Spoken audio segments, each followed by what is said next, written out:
ایک چھاؤں کے اندر بیٹھ کے نبی اسلام قرآن پڑھ رہے تھے تو جنات کی ایک جماعت وہاں سے گزر رہی تھی، قرآن سنا، ایمان لے آئے. تو پھر بعد میں جب وہ جگہ ہائی لائٹ ہوئی تو پھر وہ وہاں پہ مسجد بنا دی گئی، اس میں لوگ نوافل بھی پڑھتے ہیں. میں نے بھی الحمدللہ وہاں بارہا حاضری دی ہے.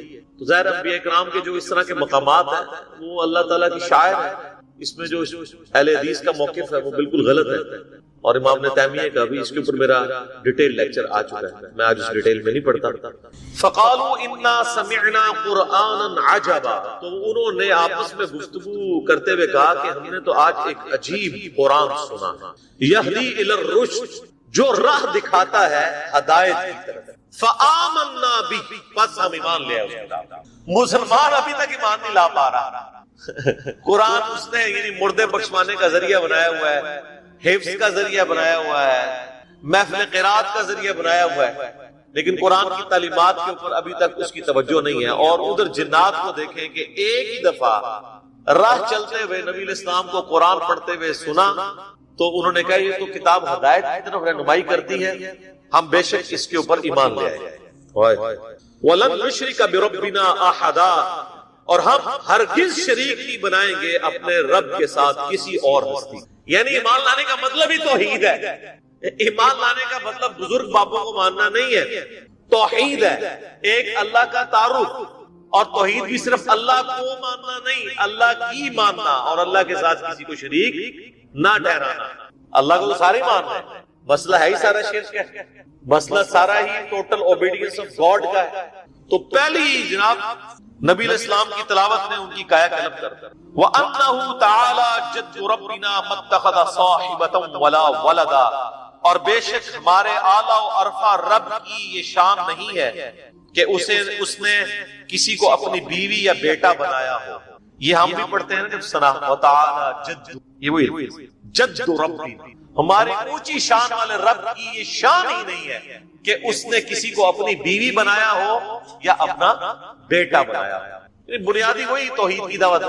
قل هو اللہ احد اللہ الصمد لم یلد ولم یولد ولم یکن له کفوا احد وانه كان يقول سفیہنا علی اللہ شططا، اور یہ بھی راز کھل گیا کہ ہمارے احمق لوگ اللہ کے بارے میں ناروا باتیں کرتے رہے.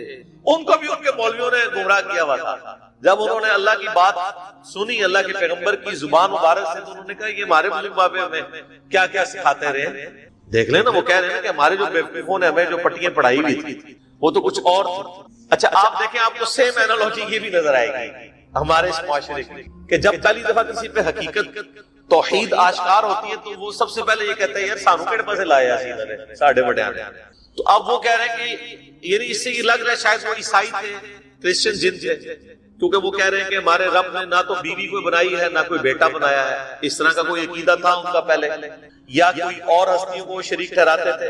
تو جیسے قرآن سنا تو قرآن کی دعوت نے اپیل کیا تو انہوں نے کہا کہ ہم پہ تو یہ بات بھی کھل گئی. اچھا اب آپ دیکھیں یہ پوری کی پوری صورت میں آپ ذرا عربی لنگوسٹک کا اسلوب دیکھتے ہیں، آپ دیکھتے جائیں کہ یہ کتنے پیارے انداز میں. آپ ذرا آیت نمبر یہ 3 شروع کریں. وَأَنَّهُ تَعَالَى، اگلی آیت ہے وَأَنَّهُ كَانَ، اس سے اگلی وَأَنَّا، پھر اس سے آگے پھر وَأَنَّهُ، پھر اس سے آگے وَأَنَّهُمْ، پھر آگے وَأَنَّا وَأَنَّا، پھر وَأَنَّا، پھر وَأَنَّا وَأَنَّا، یہ وَأَنَّا أَنَّا أَنَّا، اور یہ کہ اور یہ کہ اور یہ کہ. اچھا یہ وہ آپ وکیلوں کی لینگویج بھی آپ نے کبھی دیکھی ہے؟ وہ لکھتے ہیں، یہ ہمارا وہ جو ہم نے لکھا ہوا نا بیان الفی، اگر وہ 8 پوائنٹ پڑھے نا وہ بھی اسی طریقے سے. پہلا پوائنٹ ہے میں یہ ہوں اور یہ کہ اور یہ کہ اور یہ کہ، آپ دیکھیں سیم سٹائل قرآن والے ہیں. اور یہی ہماری جو عدالتوں میں بھی جب لکھی جاتی ہے نا، ایک مین لائن لکھ کے نا پھر اس کے بعد اس کی جو کورالری لکھی جاتی ہے نا، اور یہ کہ اور یہ کہ، یعنی کسی نے سے جرم سے انکار کرنا ہے تو وہ 8-10 پوائنٹ لکھ کے دے گا، اور یہ کہ میں اس دن تو فلاں تھا، اور یہ کہ میں تو یہ کر رہا تھا، اور یہ کہ میں تو فلاں جگہ کا رہنے والا ہوں، اور یہ کہ یہ سٹائل ہے. تو یہ وَأَنَّا وَأَنَّا کا مطلب ہے اور یہ کہ اور یہ کہ اور یہ کہ اور یہ کہ. اب یہ اور یہ کہ کے ساتھ وہ حقائق ہوتے جا رہے ہیں کہ ہم پہ یہ بھی حقیقت کھل گئی قرآن سن کے، یہ بھی حقیقت کھل گئی، اور یہ بھی پتہ چلا، اور یہ بھی پتہ چلا، اور یہ بھی پتہ چلا. جیسے ہماری کوئی ایک کلپ دیکھتا ہے تو کہتا ہے اچھا یہ ہے، پھر وہ ایک اور کلپ ہوتا ہے اچھا یہ بھی ہے, اچھا ایک اور کلپ ہوتا ہے اچھا یہ بھی ہے.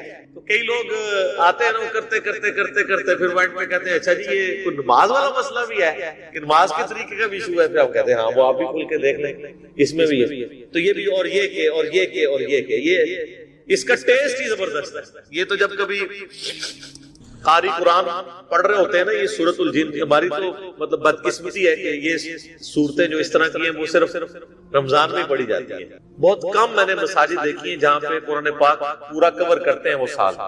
ہمارے آپ یہاں پہ ایک اہل حدیث مسجد میں قاری صاحب آئے ہیں تو وہ پورے سال میں قرآن مکمل کرتے ہیں, فجر مغرب اور عشاء کا.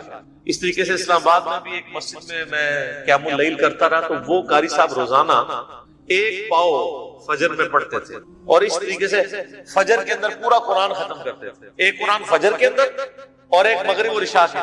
تو اس سے یہ کہ آپ پورا سال قرآن کا ٹیسٹ فیل کرتے ہیں. ورنہ ہمارے حفاظ نے, ہمارے قاریوں نے چند ایک صورتیں یاد کی ہوئی ہیں, چند ایک صورتوں کی چند مشہور آیات یاد کی ہیں. واللہ الذی لا الہ الا ہو ہر تیسری فجر میں یہ پڑھ رہے ہوتے ہیں, ہر چوتھی فجر کے اندر پڑھ رہے ہوں گے آمن الرسول بما انزل الیہ من ربہ والمؤمنون. ٹھیک ہے, اسی طریقے سے سبح اسم ربک الاعلی, یا آخری 3 صورتیں پڑھ رہے ہوں گے, یا پہلی میں تبت یدا پڑھ رہے ہوں گے, دوسری میں سورہ اخلاص پڑھ رہے ہوں گے. یہ رٹی ہوئی ہے نا, وہ اتنی رٹی ہوئی ہے جس طرح ہمیں سورہ فاتحہ رٹی ہوتی ہے نا, ان کے آگے خود بخود سٹارٹ ہو جاتی ہے.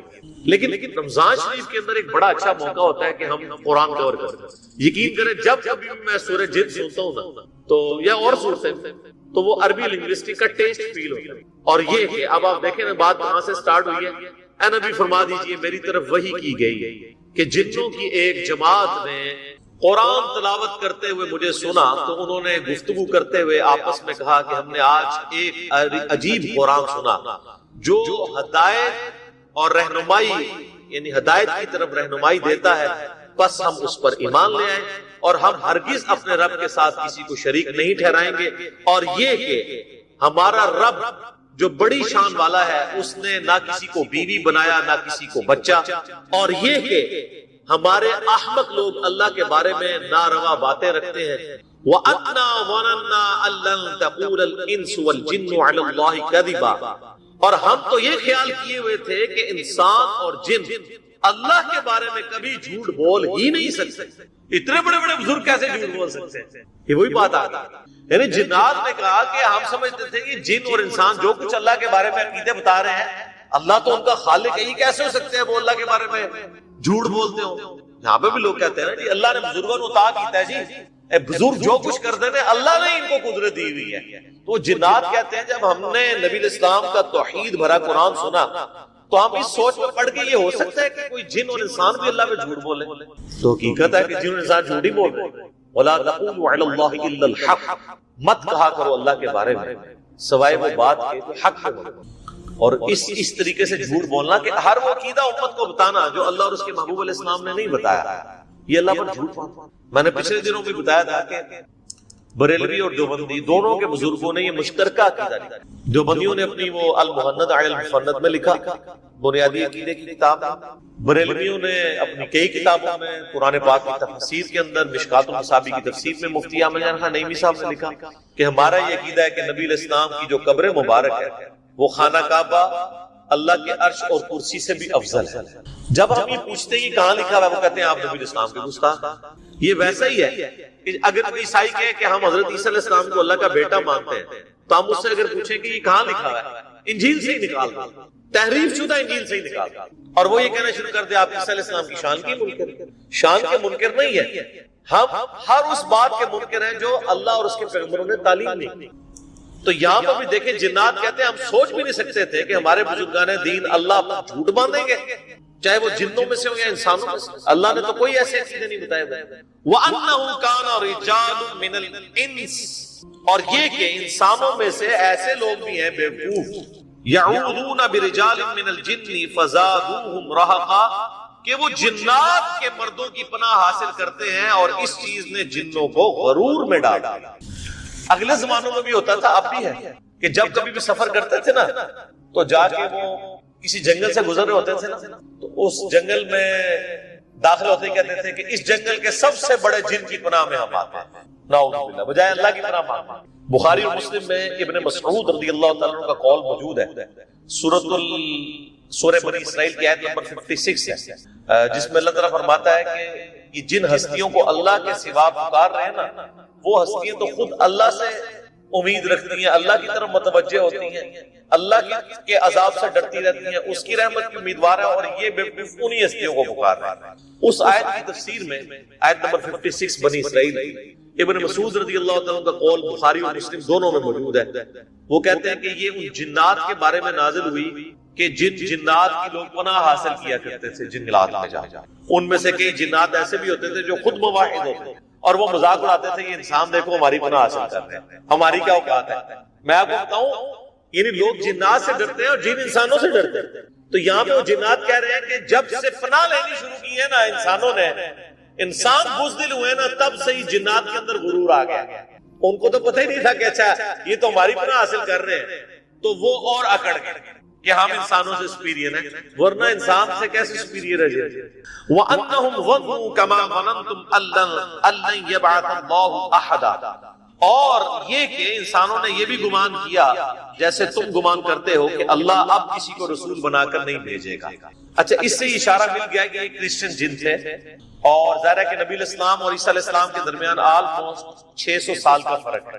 عیسیٰ علیہ السلام 33 عیسوی میں اٹھائے گئے اور نبی علیہ السلام 571 عیسوی میں پیدا ہوئے، اور صحیح بخاری میں بھی حدیث موجود ہے کہ نبی علیہ السلام اور حضرت عیسیٰ علیہ السلام کے درمیان 600 سال کا فرق۔ اسے فترت کا پیریڈ کہتے ہیں، ایسا پیریڈ جس میں کوئی پیغمبر مبعوث نہ ہوا، پوری دنیا میں کوئی پیغمبر نہیں آیا ان 600 سالوں میں۔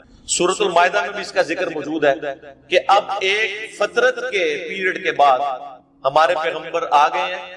ایسا نہ ہو کہ تم یہ کہو کہ ہمارے پاس کوئی ڈر سنانے والا نہیں آیا، تو ہم نے ڈر سنانے والا اور خوشخبری سنانے والا تمہارے پاس محمد رسول اللہ صلی اللہ علیہ وآلہ وسلم کی مبارک ہستی کی فارم میں بھیج دیے، تم ان کے اوپر ایمان لاؤ۔ تو اس کو کہتے ہیں فترت کا پیریڈ۔ یہ فترت تا کے ساتھ ہوتی ہے، توئیں کے ساتھ، تو کے ساتھ نہیں ہوتی، تا 2 نقطوں والا، فا 2 نقطوں والا تے، را ایک فطرت ہے، وہ کہتے ہیں نیچر۔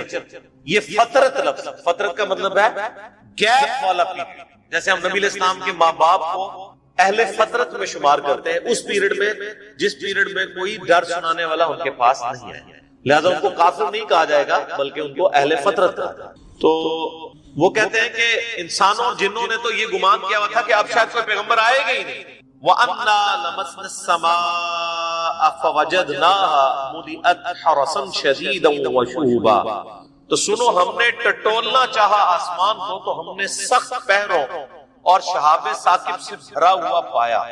یعنی آپ کو پتہ جنات کی پرواز بہت زیادہ ہے، اڑ سکتے ہیں، ان کو آکسیجن کی ضرورت زندہ رہنے کی، تو نبی علیہ السلام کی بعثت سے پہلے جنات پرواز کر کے آسمانوں کے کناروں تک پہنچ جاتے تھے، وہاں فرشتوں کی آوازیں چھپ کے وہ جو ڈسکشن کر رہے ہوتے تھے کہ اللہ تعالیٰ نے ہمارے ذمہ یہ کام لگایا ہے، وہ سنا کرتے تھے اور آ کے دنیا کے کاہنوں کو، جادوگروں کو بتا دیتے تھے، اسی لیے کچھ بات صحیح بھی نکل آتی تھی، کچھ غلط بھی مکس کر کے بتاتے تھے۔ تو یہ جنات کہتے ہیں کہ ایک تو ہم نے یہ قرآن سنا تو اب ہمیں پتا چلا کہ اچھا کچھ عرصے سے ہم جب آسمان کی طرف جاتے ہیں تو آسمان پہ سخت پہرے لگے ہوئے ہیں فرشتوں کے، جو ہمیں اوپر نہیں جانے دیتے اور قریب نہیں لگنے دیتے اور فرشتوں کی باتیں نہیں سننے دیتے، اور ہم پر شہاب ثاقب فائر ہونا شروع ہو جاتے ہیں، میٹرائٹس۔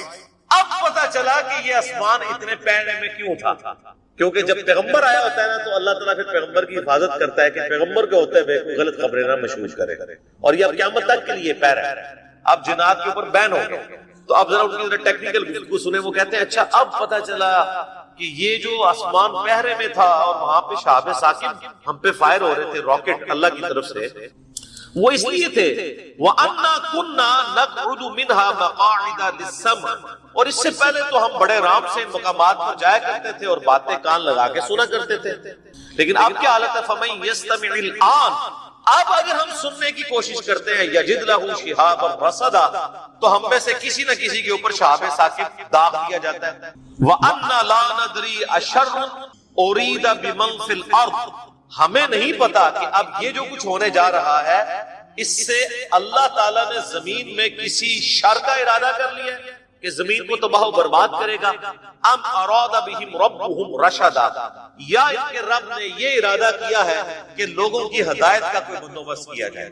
یار کتنے سمجھدار یہ جنات تھے، آپ ذرا ڈسکشن کا لیول دیکھیں، یہ بڑی ٹیکنیکل گفتگو انہوں نے کی ہے کہ اگر آسمان کے اوپر پہرے لگا دیے گئے ہیں، کسی کو اوپر نہیں جانے دیا جا رہا، اس کا مطلب ہے کہ اللہ تعالیٰ نے کوئی بہت بڑا فیصلہ کر دیا۔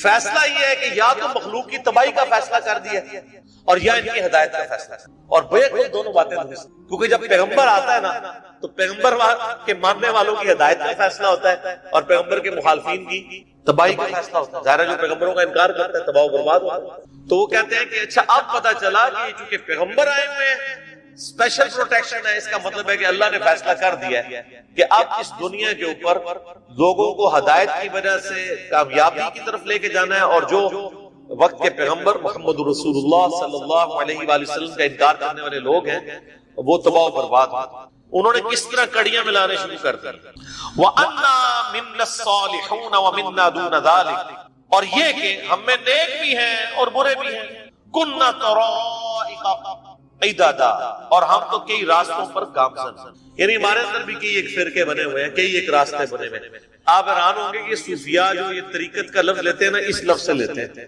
جب ہم کہتے ہیں نا شریعت اور طریقت، شریعت کا لفظ تو سورہ الشورى کے اندر آیا نا کہ ہم نے ہر پیغمبر کے لیے ایک شریعت اور منہاج مقرر کیا تھا، تو ہم کہتے ہیں طریقت کہاں سے نکالی، وہ کہتے ہیں یہاں سے نکالیے کہ كُنَّا طَرَائِقَ قِدَدًا، ہم میں سے جو کئی لوگ مختلف راستوں کے اوپر گامزن ہیں۔ حالانکہ بات کیا ہو رہی ہے اوپر کہ کوئی گمراہی کے راستے کے اوپر ہے، کوئی اچھائی کے راستے پہ ہے۔ یہ کوئی قادریہ، چشتیہ، سہروردیہ، حنفیہ، شافعیہ، مالکیہ سلسلے نہیں ہے، بلکہ پیغمبروں کے ماننے والے اور پیغمبروں کے نہ ماننے والے ہیں، دو گروہ ہیں۔ تو وہ طریقت کا لفظ یہاں سے نکالتے ہیں۔ ویسے اب آپ نے طریقت والوں سے پوچھنا ہے کہ طریقت کا لفظ قرآن میں کہاں ہے، تو چند ایک لوگوں کو شاید پتا ہو، زیادہ تر کو نہیں پتا ہوتا۔ وَأَنَّا، اور یہ کہ آپ دیکھیں وہ چل رہا ہے وہی چیز، اور یہ کہ وَأَنَّا ظَنَنَّا أَن لَّن نُعْجِزَ اللَّهَ فِي الْأَرْضِ، اور یہ کہ اب ہمیں یہ یقین ہو گیا ہے کہ ہم زمین میں اللہ کو عاجز نہیں کر سکتے، وَلَن نُعْجِزَهُ هَرَبًا، اور نہ ہم اللہ سے بھاگ کر کہیں جا سکتے۔ ایک تو ان کو وہاں اللہ کی قدرت کا اندازہ ہو گیا، پہلے تو کان لگا کے سنتے تھے،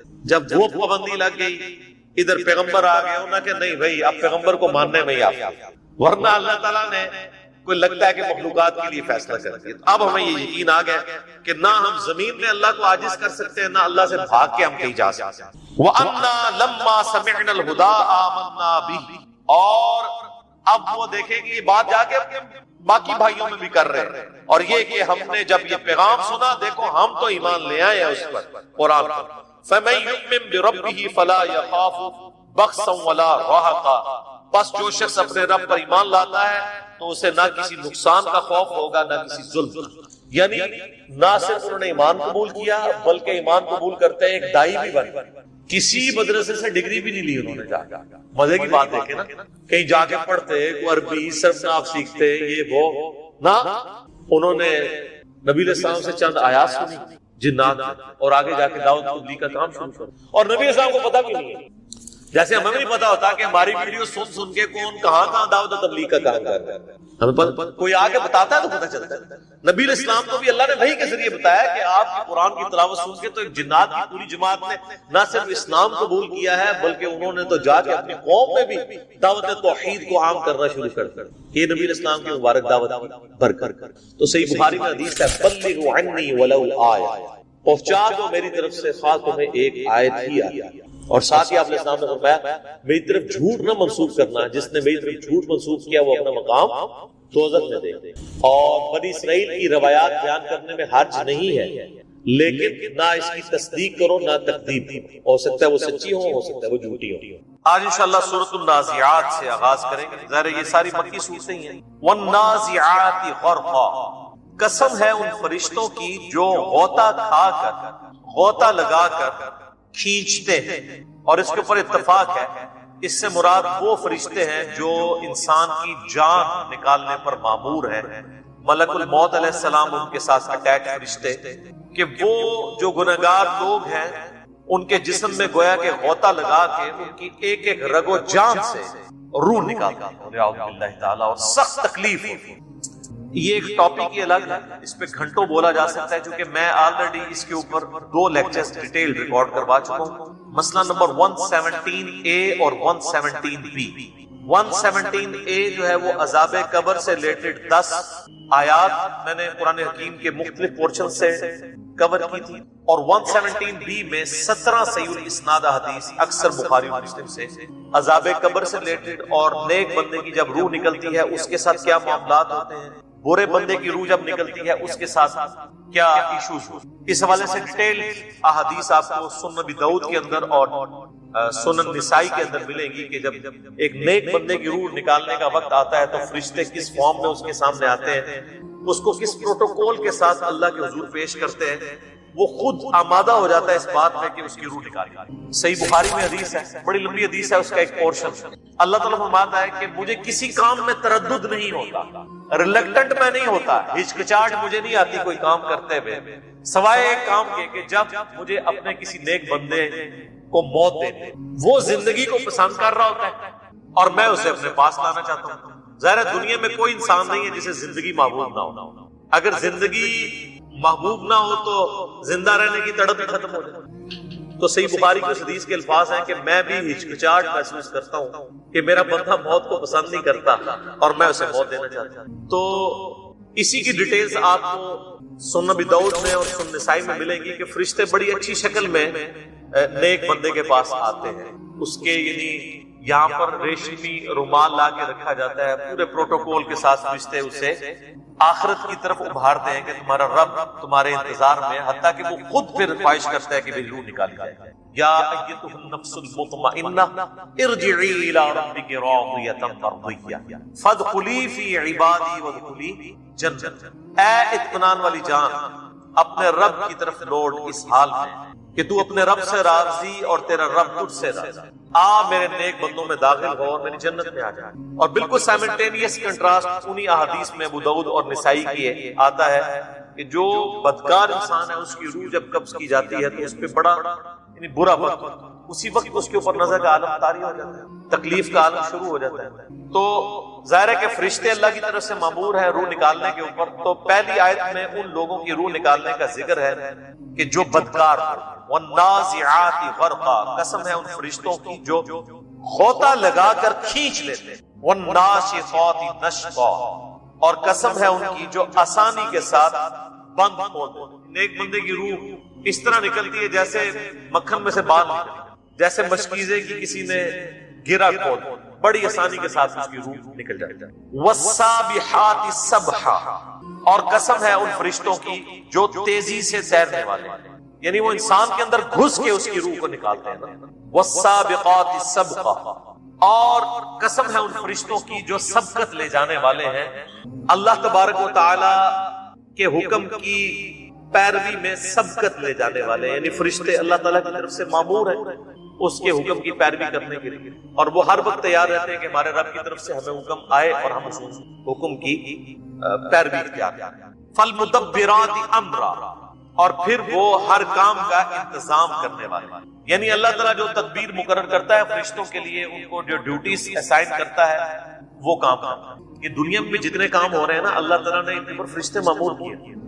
بارش برسانے کے اوپر بھی فرشتے جو بادلوں کو ہانک کر لے کر آ، لیکن کسی مسلمان کے ذہن میں بھی کبھی یہ وسوسہ نہیں آیا کہ ہم فرشتوں سے ریکویسٹ کریں کہ فرشتوں بارش برسا دو کہ گرمی کا موسم قریب آ رہا ہے۔ کبھی کسی نے کہا تو ڈیوٹی تو لگی ہوئی ہے، کہتے ہیں بزرگوں کی اللہ نے ڈیوٹیاں لگائی ہوئی ہیں، اور بھائی فرشتوں کی بھی اللہ نے ڈیوٹیاں لگائی ہوئی ہیں، تو بارش فرشتوں سے مانگتے ہو یا اللہ سے؟ اللہ سے۔ کیونکہ صحیح بخاری میں درجنوں حدیث ہے کتاب الاستسقاء چیپٹر میں کہ نبی علیہ السلام نے بارش کے لیے باقاعدہ نماز اور دعا تعلیم فرمائی ہے، اللہ سے مانگی۔ تو لہٰذا کسی بزرگ کو، کسی فرشتے کو، کسی بڑے سے بڑی ہستی کو اللہ تعالیٰ نے کسی خدمت میں مامور بھی کیا ہو، تب بھی اس چیز کی متقاضی نہیں ہے کہ اس سے مدد مانگی جائے۔ مدد اللہ ہی سے مانگے، اگر اللہ کے علاوہ کسی اور سے مدد مانگیں گے، خواہ وہ اللہ کے اذن کے ساتھ مانگیں، اللہ کا بندہ سمجھ کے مانگیں، غیر محدود سمجھ کے مانگیں، غیر مستقل بذات سمجھ کے جو مرضی پیشنے لگا کے مانگیں، وہ شرک کی کیٹیگری میں فال۔ ایاک نعبد و ایاک نستعین، اے اللہ ہم صرف تیری عبادت کرتے ہیں اور غائب میں مدد کے دعا کے لیے صرف تجھی کو پکار. یوم ترجف الراجفہ، جس روز تھر تھرائے گی تھر تھرانے والی، یعنی جب قیامت قائم ہوگی تو پوری زمین کام اٹھے گی. تتبعها الرادفہ، اور اس کے پیچھے ایک اور جھٹکا آئے گا. قلوب یومئذ واجفہ، اس دن کتنے ہی دل ایسے ہوں گے جو خوف سے کانپ رہے ہیں. ابصارها خاشعہ، ان کی آنکھیں ڈر کے مارے جھکی ہوئی. یہاں تو بڑے اکڑتے ہیں نا، وہ دیکھی دے گی کیا کیا اللہ معاف کرنے والا، کرتوت کر رہے ہیں اللہ کے دشمنوں والے اور معافی مانگ رہے ہیں اللہ سے، اور وہ بھی آخرت میں، دنیا میں نہیں. دنیا میں مانگی ہوتی تو مل ہی جاتی. اللہ تعالیٰ ماتا ہے آنکھیں ڈر سے جھکی بھی ہوگی کیونکہ پتا ہوگا نا کیا کرتوت کیے ہوئے. یقولون انا لمردودون فی الحافرہ، اور اس وقت وہ کہہ رہے ہوں گے کیا ہم، یعنی اس وقت دنیا میں ان کا یہ کلام ہے، کیا ہم پلٹائے جائیں گے الٹے پاؤں، یعنی مرنے کے بعد ہمیں دوبارہ زندہ کیا جائے. وہاں جب زندہ ہوں گے تو آنکھیں شرم سے جھکی ہوئی. اذا كنا عظاما نخرہ، جب ہم بوسیدہ ہڈیاں ہو جائیں گے تو ہمیں کیا دوبارہ اٹھایا جائے گا. قالوا تلك اذا کرۃ خاسرہ، تو وہ بولتے ہیں یہ واپسی تو پھر بڑے گھاٹے کی ہوگی. یعنی مراد یہ ہے کہ اگر واقعی مرنے کے بعد زندہ کیا جائے گا تو مارے گئے، تو لہٰذا ہم نے چونکہ مارے تو جانا نہیں ہے، تو یہ مرنے کے بعد جی اٹھنے والی بات یہ فضول ہے، یہ ایسا کچھ نہیں ہونے والا. یعنی وہ کبوتر بلی کو تو غائب نہیں کر سکتا، اپنی آنکھیں تو بند کر سکتا، تو انکار ہی کر دیا قیامت. یہ قیامت کا انکار عقیدے میں بھی ہوگا اور اعمال میں بھی. مسلمان تو عقیدے میں آخرت کا انکار نہیں کرتے لیکن اعمال سے تو کر رہے ہیں. ان کے اعمال اس طرح کے گویا کہ انہوں نے مر کے اللہ کے حضور پیش ہی نہیں ہونا. اتنی بے فکری کی زندگی، دنیا میں چھوٹے سے نقصان کی فکر ہو تو راتوں کی نیندیں برباد ہو جاتی ہیں. یہاں سالہ سال گزر جاتے ہیں، کبھی اٹھ کے فجر کی نماز نہیں پڑھی، کسی کی رات کی نیند برباد نہیں ہوتی. سالہ سال ہو گئے عشاء کی نماز نہیں پڑھی، رات کو پھر بھی سکون سے نیند آتا. یہ بے فکری. تو اللہ تعالیٰ ہمارا ہے کہ وہاں پھر ان کو پتا چلے گا. تو یہ کہتے ہیں کہ وہاں اگر ہم واپس کیے گئے پھر تو بڑے گھاٹے کی بات ہوگی. فَإِنَّمَا هِيَ زَجْرَةٌ وَاحِدَةٌ، بس وہ واپسی تو فقط ایک جھڑک ہوگی. فَإِذَا هُمْ بِالسَّاهِرَةِ، تو سب کے سب کھلے میدان میں جمع ہو جائیں گے. یعنی وہ اللہ کی طرف سے ایک ڈانٹ ملائی جائے گی. پہلا ایک نفخہ پھونکا جائے گا نا، سب کے سب لوگ بے ہوش ہو جائیں گے. پھر دوبارہ سے جب سور پھونکا جائے گا تو ایک ڈانٹ ہوگی. وہ ڈانٹ ایسی زبردست ہوگی کہ سب کے سب لوگ مردے قبروں سے جی اٹھیں گے اور میدان محشر کی طرف بھاگیں گے بے اختیار. کوئی سائن بورڈ نہیں لگا ہوگا کہ سر اس طرف جانا ہے، سب کے سب کھینچے چلے جا رہے ہوں گے اس ایک جگہ کی طرف جہاں پہ اللہ کے حضور انہوں نے پیش ہو. اور اللہ اس کو کیا فرما رہا ہے؟ فَإِنَّمَا هِيَ زَجْرَةٌ وَاحِدَةٌ، وہ ایک جھڑک ہوگی، ایک جھڑک، سب کے سب جمع ہوں گے. فَإِذَا هُمْ بِالسَّاهِرَةِ، سب کے سب کھلے میدان میں جمع ہو جائیں گے. اب یہ قیامت کے دن کا نقشہ کھینچا گیا. اب فوراً ہی روئے سخن جو ہے وہ ایک دوسری طرف کیا گیا. حضرت موسیٰ علیہ السلام اور فرعون کے جو معاملات ہوئے تھے اس کی. اور قرآن حکیم کا اسلوب یہی ہے کہ اس میں کسی بھی صورت کے اندر آپ کو بوریت نہیں آتی. ایک ٹاپک ڈسکس ہوتا ہے تو ملٹیپل ڈائریکشن میں چیزیں ڈسکس ہوتی ہیں. حل اتاک حدیث موسیٰ، اے نبی کیا آپ کے پاس موسیٰ علیہ السلام کی خبر پہنچی ہے؟ اذ ناداہ ربہ بالواد المقدس طویٰ، جبکہ انہیں ان کے رب نے طویٰ کی مقدس وادی میں پکارا تھا. یہ ڈیٹیل سے ذکر سورہ قصص میں، سورۃ الاعراف میں اور کئی سورۃ، بلکہ قرآن حکیم میں سب سے زیادہ ذکر ہی حضرت موسیٰ علیہ السلام. جب یہ مدین سے واپس آ رہے تھے اپنی بیوی کے ساتھ تو ایک طویٰ نامی جنگل میں انہوں نے پڑاؤ کیا اور سخت سردیاں تھیں. اپنی بیوی سے کہا کہ تم یہاں پہ رکو، میں کوئی آگ کا انگارہ لے کے آتا ہوں تاکہ ہم بھی آگ جلا کے یہاں پہ آگ تاپ سکیں. پرانے زمانے میں تو ظاہر ہے اس طرح ماچس وغیرہ تو نہیں ہوتی تھی اور پتھروں کے ساتھ آگ جلانا ایک مشکل کام تھا. سب سے آسان ذریعہ یہ تھا کہ جہاں پہ آگ جل رہی ہو تو وہاں سے آگ کا کچھ حصہ لیا جائے. آج بھی گاؤں ایریا کے اندر لوگ آگ سلگانے کے لیے آپ دیکھیں دوسروں سے مانگ کے لے آتے ہیں، کم از کم حقہ سلگانے کے لیے تو لے ہی آتے ہیں، کوئلے لے آتے ہیں. تو انہوں نے دور سے ایک درخت میں سے آگ نکلتی ہوئی دیکھی جو سورہ قصص میں اور سورہ اعراف اور باقی سورتوں میں ڈیٹیل آتی ہے. وہ آگ نہیں تھی، وہ آگ معلوم ہو. جب وہ اس کے قریب گئے تو پھر اللہ تعالیٰ نے ان کے ساتھ کلام کیا اس طویٰ کی مقدس وادی میں. اذهب الى فرعون، جاؤ فرعون کی طرف، انہ طغی، بہت سرکش بن چکا. یعنی حضرت موسیٰ علیہ السلام کی عمر مبارک اس وقت 40 سال تھی. پیدائشی طور پہ تو پیغمبر تھے لیکن رسالت کے لیے مبعوث اس وقت ہوئے. فقل هل لك الى ان تزکا، پس جا کے فرعون سے پوچھنا کیا تیری خواہش ہے کہ تو پاک ہو جائے. وَأَهْدِيَكَ إِلَىٰ رَبِّكَ فَتَخْشَىٰ، اور کیا تو چاہتا ہے کہ میں تیری رہبری کروں، تیری ہدایت کروں تیرے رب کی طرف؟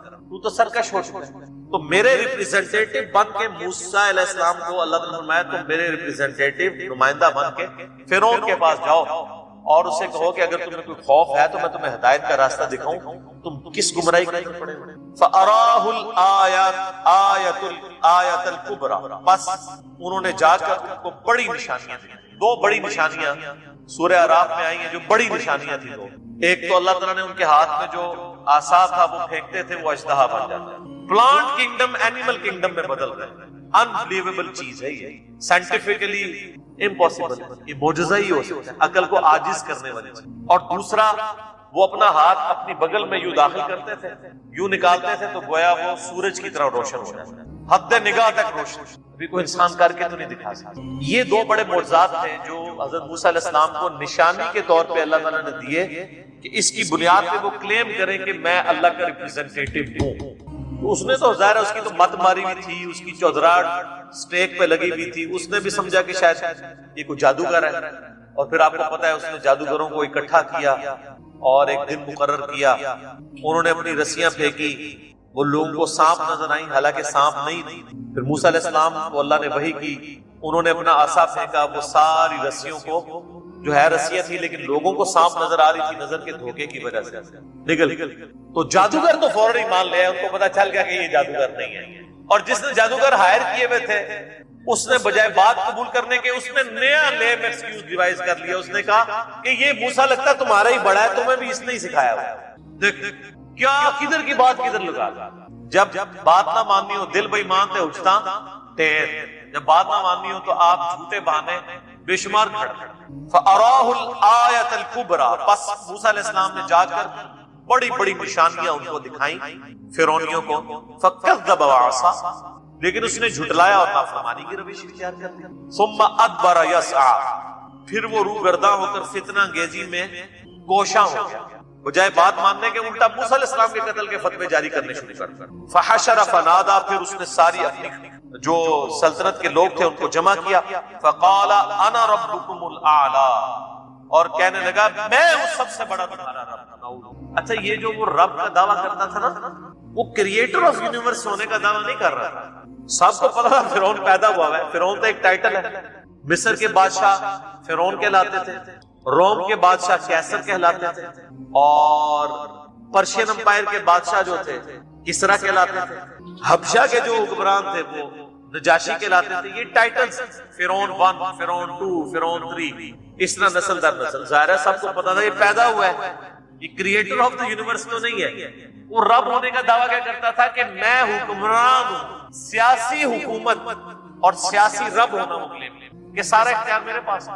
جس طرح آج بھی آپ دیکھیں نا کوئی حکمران بنتا ہے تو اس کی آپ اکڑ دیکھیں کس لیول پہ، میں یہ کر دوں گا، میں کسی کو نہیں چھوڑوں، بس وہ رب نہیں کہہ رہے ہوتے، باقی سب کچھ کر رہے ہوتے، اور اپنا حال یہ ہوتا ہے وہ اپنے آپ کو پیش کرنے کے لیے تیار نہیں ہوتے، باقیوں کے لیے کہہ رہے ہوتے ہیں کہ میں اس کو ایسے کر دوں گا، اس کو ایسے کر دوں گا۔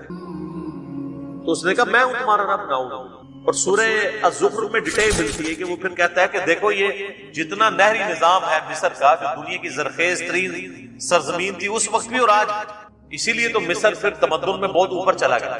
تو یہ دیکھو ساری نہریں میرے حکم کے نیچے بہتی ہیں، سب جگہ میری حکومت ہے، تو رب تو میں ہوں، کیا میری اطاعت اختیار کرو گے یا اس شخص کی کہ جو بات کرنے میں بھی لکنت ہے جس کی زبان؟ پھر اللہ تو اللہ ہے نا، اللہ وہ ہے کہ جو ایک ایسے شخص کو جس کی زبان میں بھی لکنت ہے اس سے 300 سال کی فرعونیوں کی حکومت الٹوا دیتا ہے، نہتا شخص سیدنا موسیٰ علیہ السلام کے پیچھے اللہ ہے۔ فَأَخَذَهُ اللَّهُ نَكَالَ الْآخِرَةِ وَالْأُولَى، اللہ فرماتا ہے آخر مبتلا کر دیا اسے اللہ نے آخرت اور دنیا کے دوہرے عذاب۔ عذاب کیا آیا؟ سمندر میں غرق کر دیا کہ اپنی قوم کے سمیت بنی اسرائیل کو اللہ تعالی نجات دے دی۔ ان فی ذلک لعبرۃ لمن یخشی، بے شک اس واقعے میں عبرت ہے اس کے لیے جو اللہ سے ڈرتا ہے۔ ہائے ہائے ہائے، یہ بڑی کانٹے کی بات، وہ جو ہدی للمتقین آپ پوچھ رہے تھے اس کی تشریح آئی۔ اللہ فرماتا ہے قرآن سے اس نے عبرت پکڑنی ہے جو ڈر جائے۔ سٹارٹ میں بھی ہے ہدی للمتقین، قرآن ہدایت تو سب کے لیے، ہدی للناس آیا قرآن، ہدایت تو ہر انسان کے لیے ہے، لیکن وہ انسان ہدایت حاصل کرے گا جو ہدی للمتقین ہوگا۔ اور ذل للمتقین کا مطلب کیا؟ ڈر جانے والا، جس نے زندگی میں ایک دفعہ بھی سیریسلی یہ چیز سوچی کہ مجھے میری مرضی کے بغیر جس نے پیدا کیا وہ میرے ساتھ کچھ بھی کر سکتا ہے، مجھے مرنے سے پہلے اسے راضی کرنا ہے، اس کے دل میں ڈر پیدا ہوگا نا۔ انسان کی زندگی میں سب سے بڑا ڈر یہی ہے کہ میں کدھر سے آیا ہوں، مجھے کس نے پیدا کیا ہے، میرا اوریجن کیا ہے، میرے ساتھ آخر میں کیا ہونا ہے۔ اسی پرپز آف لائف کو جو لوگ تلاش کرتے ہیں وہ گاڈ تک پہنچ جاتے ہیں۔ انہی کے لیے کہا گیا ہدی للمتقین، قرآن میں ہدایت ہے ڈر جانے والوں کی، جو ایک دفعہ سیریسلی سوچ لیں کہ یار ہمیں کسی نے پیدا کیا ہے، ہم اپنی مرضی سے پیدا نہیں ہوئے، اور جس نے پیدا کیا وہ ہمارے ساتھ کچھ بھی کر لے ہمیں کوئی بچا نہیں سکتا، تو ہم کیوں نہ اس کی اطاعت اختیار کریں۔ اور یہاں پہ بھی آیا ہے، اللہ فرماتا ہے قرآن میں عبرت اور ہدایت اس کے لیے لمن یخشا، جو ڈر جائے، جو نہ ڈرے اس کے لیے قرآن میں کوئی ہدایت نہیں ہے۔ فذکر بالقرآن من یخاف وعید، اے نبی قرآن سے اسے ڈر سنائیے جو اللہ کی دھمکی سے ڈرتا ہے۔ اچھا اللہ بھی کہہ رہا ہے کہ جو ڈرتا نہیں ہے نا اسے ہدایت کو نہیں ملی۔ اس کا مطلب ہے قرآن نے آپ کو کان سے پکڑ کے ہدایت نہیں دینی ہے، قرآن نے صرف دعوت دینی ہے۔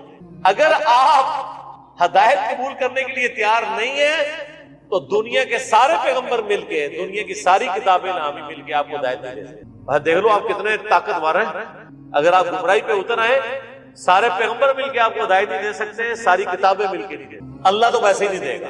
کیوں؟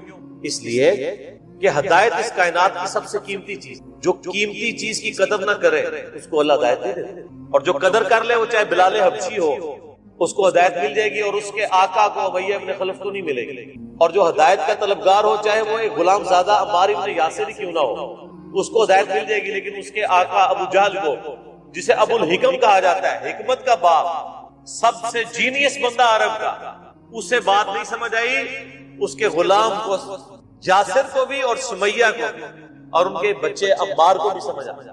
اسی لیے قرآن حکیم میں جب یہودیوں کے بارے میں آتا ہے وہ کہتے ہیں ہمارے دلوں پہ تو غلاف چڑھے ہیں، نبی تمہاری بات ہم پہ اثر نہیں کرتی، تو فخریہ کہتے ہیں، تو اللہ تعالیٰ فرماتا ہے نہیں، تم پہ اللہ کی لعنت ہوئی ہے، کیونکہ نبی کا کیا نقصان کر رہے ہو بات نہ مان کے، خود ہی دوزخ میں جاؤ گے۔ یہاں پہ بھی ہم لوگوں کو کہتے ہیں نا او جی آپ جو مرضی قرآن دی سے بیان کریں، ہم اپنے بزرگوں کے راستے سے نہیں ہٹیں گے، اور یہ فخریہ بیان کر رہے ہوتے ہیں جبکہ ان کے اوپر لعنت پڑی ہوئی۔ اور اگر آپ کا دعویٰ ہے کہ آپ کے بزرگوں کا طریقہ وہی ہے جو قرآن و سنت کا ہے، پھر تو قرآن و سنت سے آپ کو چڑی نہیں۔ قرآن و سنت سے چڑ انہی کو ہی ہوتی ہے جن کو پتا ہے کہ قرآن کی آیت کچھ اور کہہ رہی ہے، ہمارے بزرگ کچھ اور بتا کے گئے ہیں، حدیثیں کچھ اور کہہ رہی ہیں، ہمیں ہمارے بزرگوں نے کچھ اور بتایا، تو کہتے ہیں بات ہی نہیں سنتے، کہتے ہیں نا علی کے لیکچر نہیں سنتے، اس لیے کہ ان کو پتا ہے کہ اس نے وہ بات بتانی ہے جو کتابوں میں لکھی ہے، اور جب وہ سنیں گے تو کہیں گے ہمارے تو بزرگ ہمارے ساتھ فراڈ کر کے گئے، تو فوراً ہدایت کا راستہ کھل جائے گا۔ اللہ کے فضل سے اس پلیٹ فارم سے کبھی یہ بات نہیں ہوئی کہ فلاں کو نہیں سننا۔ میں کہتا ہوں دنیا کے ہر گمراہ کو سنیں تاکہ آپ کو پتا چلے کہ گمراہی اور ہدایت میں فرق ہے۔ اگر اسلام سچا مذہب ہے اور اسلام کے ماننے والے کوئی اپنے آپ کو اچھے سمجھتے ہیں کہ ہم اچھے مکتب فکر، ہم میں جنتی گروہ ہمارا ہے، تو ان کو تو فخریہ کہنا چاہیے کہ جناب قرآن کھول کے کوئی صفحہ پڑھے، ہماری ہر بات قرآن سے ثابت ہوگی۔ اس کی بجائے اگر وہ یہ کہہ رہے ہوں قرآن ڈائریکٹ نہیں پڑھنا گمراہ ہو جائیں گے، تو اس کا مطلب کیا ہے؟ تو دنیا میں ہی سر فیصلہ ہو گیا ہوا ہے کون ہدایت پہ کون گمراہی پہ۔ البتہ وہ آپ اگر آنکھیں کھولیں گے تو آپ کو پتہ چلے۔ اگر آپ کبوتر کی طرح آنکھیں بند کر کے سمجھ رہے ہیں کہ بلی غائب ہو جائے گی، سر بلی نہیں غائب ہوگی، تھوڑی دیر بعد آپ کی چیچی میں روڑ دے گی، موت کا فرشتہ تیار کر، تو اس لیے اپنے آپ کو دھوکہ نہ دیں۔ یہ قیامت کی، اس میں قیامت مضمر ہے جی، ان فی ذلک لعبرۃ لمن یخشی، قرآن میں عبرت اس کے لیے ہے جو ڈرے، جو نہیں ڈرتا کچھ نہیں۔ اور ایک بات یاد رکھیے، جو نہیں ڈرتا اسے تبلیغ کرنا بھی حرام ہے جی۔ ہم تو کہتے ہیں نہیں اس کو سمجھا کے ہی چھوڑیں گے، اس بات کے اوپر تو اللہ تعالیٰ نے نبی علیہ السلام کو کئی جگہ پہ گرفت فرمائی ہے کہ آپ کیوں اس طرح کرتے ہیں۔ سَيَذَّكَّرُ مَن يَخْشَىٰ، اے نبی نصیحت اسے کریں جو ڈرتا ہو، وَيَتَجَنَّبُهَا الْأَشْقَىٰ، اور اس سے اجتناب کریں جو بدبختی پہ اترا ہوا ہے، بات سننے کے لیے تیار نہیں۔ وَيَتَجَنَّبُهَا الْأَشْقَىٰ الَّذِي يَصْلَى النَّارَ الْكُبْرَىٰ، اس بدبخت کو تو ہم اس بڑی آگ میں پیش کریں، ثُمَّ لَا يَمُوتُ فِيهَا وَلَا يَحْيَىٰ، پھر اس آگ میں نہ وہ زندوں میں ہوگا نہ مردوں۔